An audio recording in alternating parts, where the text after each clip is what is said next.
Hi everybody, we're going to be talking about using the Google Earth web app today. You can start by clicking on the waffle up here and scrolling down to Earth. Just so you guys know, if you're teachers, you don't automatically have access to this. You will have to get administrative privileges. So here is the globe. First thing I'm going to show you guys is if you accidentally get your globe upside down or you're confused on a map, it's right here to bring you back to north being the top of your screen. So we'll start by taking a look. Let's scroll in. If you can zoom in and out by scrolling with your mouse or pinching the zoom or using these plus and minus buttons right here.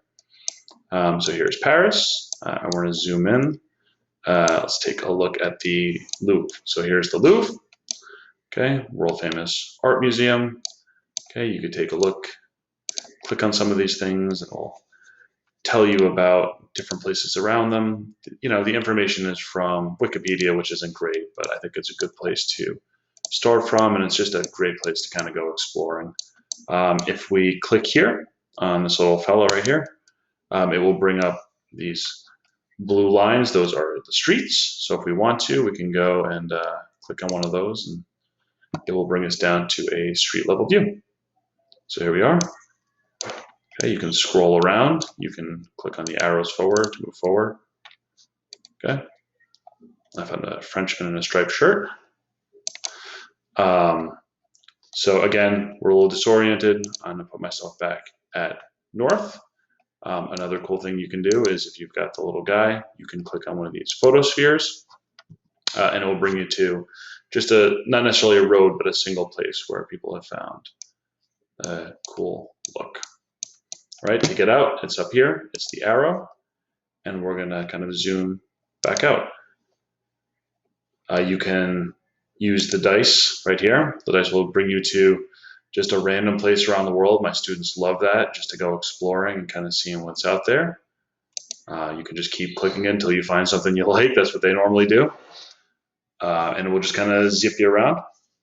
If we use the search bar up here, we can search for things. I'm going to search for aircraft graveyard. It's a search I've done already. It's a fun place to show.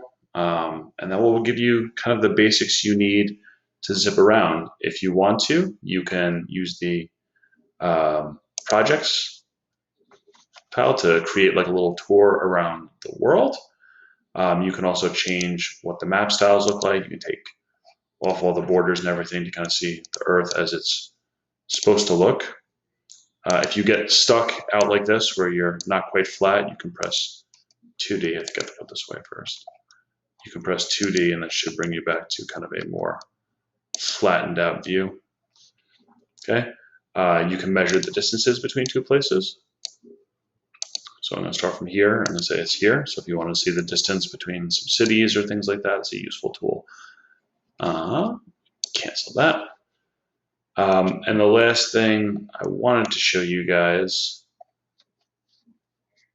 where was it? Okay, was how to change some of your options. So say, for example, everything's in kilometers, but you know, this is America. We can go to settings. I found that my students get thrown off when things are in meters and kilometers, so I'm going to change to feet and miles. So this is a really quick walkthrough because I only have 5 minutes on my current software.